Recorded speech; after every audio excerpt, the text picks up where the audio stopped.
We now come to our final panel discussion, and I would like to respectfully invite Ms. Kim Haokip, who is the spokesperson of Kuki-Zo Women's Forum Delhi and NCR, a concerned voice from the Kuki-Zo community, and one of today's panelists to address the gathering on the topic, Justice for the Slave, Freedom for the Hostages.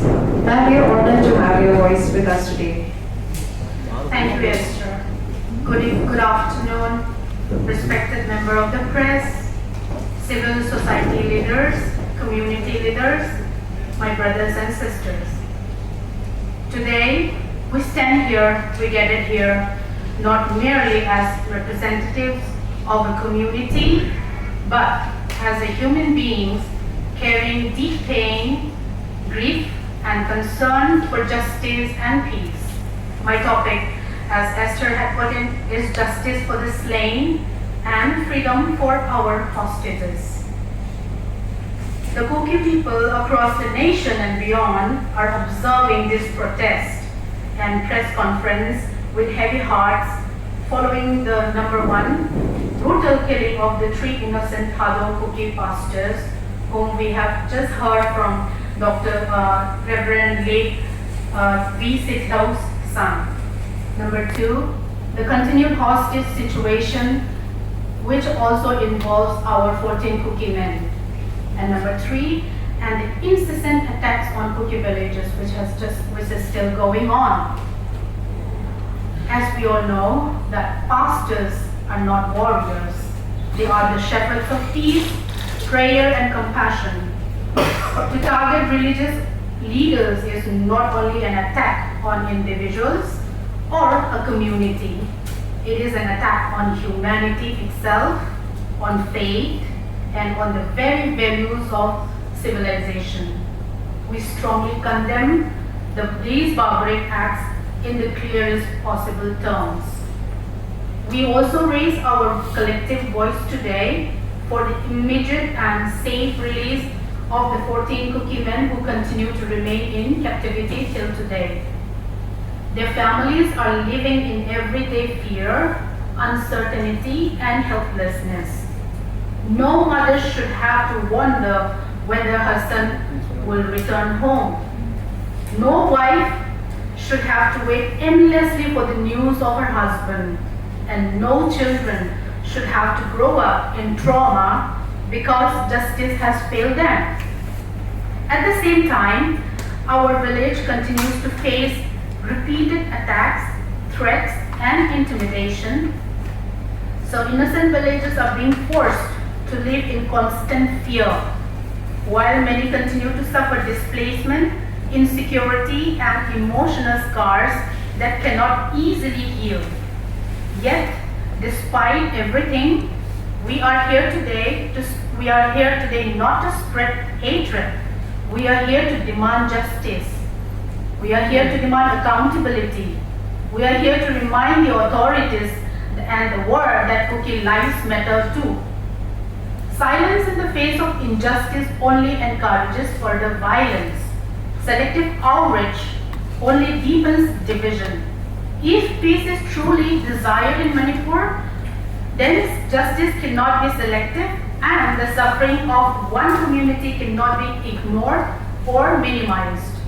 We call upon the Government of India, the concerned authorities, human rights bodies, churches and civil society organizations to act urgently and responsibly, ensure justice for the slain pastors, ensure and secure the immediate release of the 14 Kuki hostages, stop the ongoing attacks on the Kuki villages, protect innocent villagers without bias or discrimination, restore the law of rule and human dignity. To our fellow citizens across communities, we say this sincerely. We do not seek endless conflict. We seek peace with justice, coexistence with dignity, and security for every innocent life.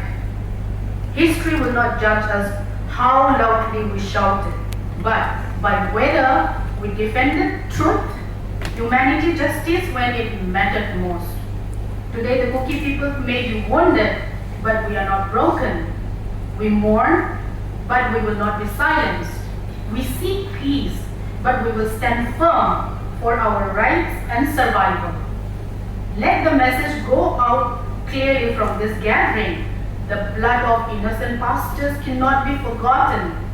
The cries of the grieving families cannot be ignored. The hostages must return home safe. The attacks on our villages must end. We are also deeply concerned by organized and deliberate misinformation campaigns that seek to deny or minimize the sufferings of the Kuki civilians. Repeated attempts are being made to portray the victims as aggressors, to justify violence through propaganda, to create confusion before the public and the media. Such narratives do not contribute to peace. They only deepen mistrust, fuel ethnic tension, emboldens further attacks on innocent civilians. Let it be clearly understood, the Kuki community has the right to defend its existence, its villages, its people against any kind of aggression. Asking for justice, security, and survival should not be twisted into a forced narrative of aggression. We urge all responsible organizations, community leaders, and armed groups to refrain from inflammatory propaganda and instead choose truth, dialogue, and accountability. Peace cannot be built on misinformation. Reconciliation cannot grow where hatred and false accusations are continuously manufactured. The Kuki people are not seeking conflict with any community, but neither will we remain silent while coordinated narratives attempt to erase our suffering, justify violence against us, or undermine the genuine pain of our people. Lastly, but not the least, all the sources that we have are from the newsindianexpress.com, economictimes.indiatimes.com, reuters.com, theweek.in, csw.org.uk have also reported all this international and in the international and national media. May justice prevail, may truth prevail, and may lasting peace return to our land. Thank you so much.